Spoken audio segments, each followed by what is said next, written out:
what I did was, over the years, as I learned different methods, coming from manipulation to softer techniques, more moving with the biology of exaggeration of a technique. So in other words, when a joint goes out of alignment, you could very gently move it further into alignment and let the self-corrective mechanism of the body correct it. But it was, for me, it was local, it wasn't global. It didn't still affect the facial planes. And then when I met Hatsumi, all of that changed, because I saw him doing things to people in a martial way. Yeah. That because he was also a doctor of Sakotsu, which is like a Japanese form of physical therapy, and he'd studied acupuncture and all those stuff and had a school of that. The way he was moving tissue was something like I'd never seen before. And I'd studied massage, manipulation, all different soft, hard techniques, but what he did was unique. Do you think this was the turning point in your career then? Because obviously at this point you'd had many years of being a karate person, doing your career, your massage, your therapy, your osteopathy, chiropractic approach. Was this the point where you started to look at the body differently through a different approach of movement that Dr. Hatsumi showed you? Was that the pivotal point? So I took up karate when I was 20 and I studied that till I was 35.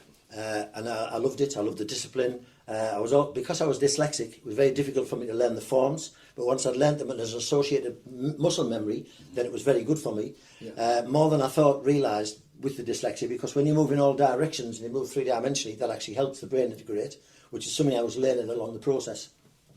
But I actually watched my karate instructors at the age of 20. They were about 35 and 40. And by the time I'd got to 35, they were getting stiffer and older in the joints. They couldn't kick head high anymore.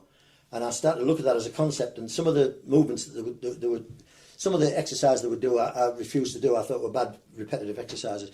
But then in 86, I saw Dr. Hatsumi doing his martial art, and he was 20 years older than me. Right. And he was walking around like you do at the public school with a poise on his head. He was upright, effortless, throwing people around. So the point is, how old were you? So we just 35. Then. 35. So he'd been 55. Yeah. Right. Okay. So now I'm looking at someone 20 years in advance of me, moving in the way I was hoping that all the exercise I was going to lead to that, and there he already had it. And my karate instructors were getting stiffer. Yeah. So I had to look at that and go, wow. Then I learned he was a doctor of osteopathy, or the Japanese style of Sakotsu. And that was it me sold. I thought, how does he work? And then he said that taijutsu, this way of moving behind a technique, was the most important thing. Right.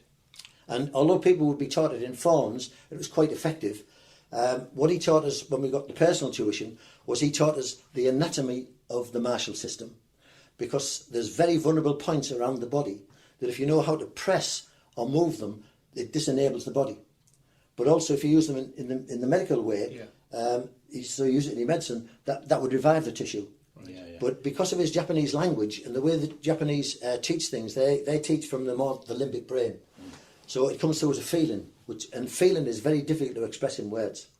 So he would show you something and he'd say, it must feel like this, understand, go and learn this. Yeah. So you'd practice the feeling, but it didn't have the understanding of a science. Yeah, there's no workbook. There was no workbook. Yeah. But once the feelings started to work, I needed to scientifically prove it for myself and the people I was teaching, because they were asking those kind of questions. And that was the start of that search for the why I'm doing it and the where and how to do it. Yeah. Is that where you started to look into the work of Stephen Levin and the tensegrity approach of how the body's works more globally and in suspension? Yeah, I was at course. I was doing cranial osteopathy at the Sutherland Cranial College, and there was a magazine in the restroom, and there was an article there on tensegrity by Buckminster Fuller, and I read this article, and it was about how a cell structure, has equal pressures and it cancels itself out, and all this new biology was coming around, and I thought that's really interesting. And as we researched it, we realised that Dr. Stephen Levin, had pioneered it into human biology, whereas Buckminster Fuller was doing it with buildings. He understood how buildings would stay up and wouldn't fall down, how things had to move and how they were energised. And Stephen Levin transported that into the living body. And I went to a lecture, it was about 20 years ago. So I went to a lecture in London and listened to him, and Dr. Oshman came on afterwards, who wrote the book Energy Medicine. And that just blew my mind as to this new concept of that explains floating in your walk, it explains some of the dynamics that I want to learn. And so we invited him to our association to give a talk. And that was the beginning of a long learning with him. So understanding his biotensegrity approach, shows you how the fascia works, it shows you how the body keeps upright, it shows you how we move in a non-leverage fashion. Was this a journey, was that a point then in your journey that you realised it wasn't just pressing a tissue, it was more the way with the martial art, how it taught you to move differently, as well as obviously the skills you had before you learned with Dr. Hatsumi? Was that the point you realised it's not where you press, it's actually how you dynamically apply that? Yeah, I could show you 30 points on the body and you could just put some pressure in there. Yeah. And the body will do everything it can to push you out. So it has a push reflex. So our skin is called what we call the interface. People understand that now with screens and things like that. Yeah. So unless you cross the interface, you can't affect the neurology. You can't affect the deep facial planes. You can't affect its hydration properties. You can't retone the muscle. So lots of pressure therapies use a lot of pressure, very scientifically in their own research. But what I saw Hatsumi doing was to disenable the whole of a person with one touch in one place. And so when he explained, he said, well, I'm controlling the neurology of the person in such a way that they couldn't fight back mechanically. Right. And that intrigued me. It's like, what is this? Which is quite a different approach for even a martial art. Absolutely. You would usually in a martial art you want to lock a joint or break a bone or exactly that. Yeah. Lock a joint, break a bone, or strike.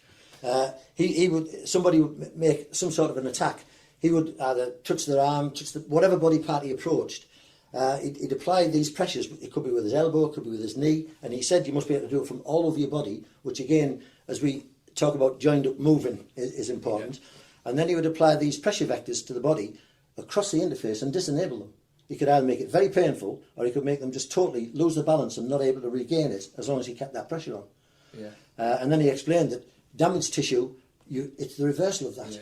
And so we had to learn this way of body moving to create a load of pressure vectors all going to one place, which are called a node point, and that would be, say, your thumb or your finger, to affect the change on the other side of the tissue. Now, when I applied that to different tissues, muscles primarily, and then understanding the fascia more, I realised the gift that he gave me in that feeling. Yeah. I suppose you found that then when you left there, you maybe come home from Japan, from your first experience with Dr. Hatsumi. I dare say you probably pressed a lot of your clients and obviously didn't achieve what you were seeing, witnessing that he was achieving. It took years. Yeah. We'd go back each year and he would improve it. But he was as a master, he could do it. Yeah. We were still trying to do it, and trying to find an understanding basis of how to do it. Yeah. So you're still tempted to press, you were still tempted to use muscular strength, leverage a little bit, and you realise he never did. Yeah. So the methods that I was using then were gentle realignment of the joints, which was according to what she had learned from the Sutherland School again. Mm-hmm. So Dr. Sutherland was an osteopath, but worked very gently with joints and not manipulation. Yeah. So it was just an exaggeration of the joint, very gentle, that realigned that particular joint. And I was applying the theories that Dr. Hatsumi was teaching me and using it through that medium to get results.